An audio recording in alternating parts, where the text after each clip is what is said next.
வரும். சுவாமி விவேகானந்தர் சொன்னது. விவேகானந்தருடைய ஒருங்கிணைப்பாளர் சொல்லும் போது பாரத நாடு மை பாரத் ஒரு வார்த்தையை உச்சரித்தார். இதை நம்மளுக்கு பல ஏழை நாடுகளுடைய வளர்ச்சிக்கு மிகப்பெரிய உந்து சக்தியாக தோன்றியிருக்கிறது. இப்ப நம்ம எப்பேற்பட்ட காலகட்டத்தில் இருக்கோம்?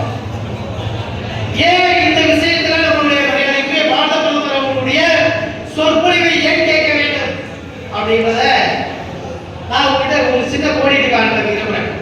இந்த 10 ஆண்டுகள் நம்மளுடைய முன்னோர்கள் எதெல்லாம் கற்றுக் கொடுத்தார்களோ அதை நாம் கடைபிடித்து எதிர்காலத்திலே நாம் அனைவரும் மிகப்பெரிய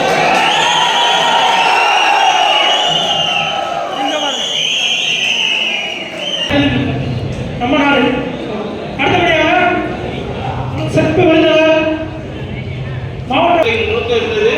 அப்படிப்பட்ட வாழ்க்கையில் வாழக்கூடிய வீரியமான விவேகமான வீரமுள்ள இளைஞர்கள் 3 பேர். அப்படி கடவுளை யாராவது பார்த்துருக்காங்களா அப்படின்னு கேட்டார். அப்படி அவர் கேட்ட கேள்விக்கு பதில் நம்ம அம்மாவோட கேட்டாரு, கடவுள் இருக்காரம்மா அப்படின்னு. நம்ம அம்மா தெரியும். கன்னியாகுமரி கடவுளை பார்த்துட்டு ஸ்ரீபாதம் ஒரு இடம் இருக்கு. கன்னியாகுமரி கடவுளுடைய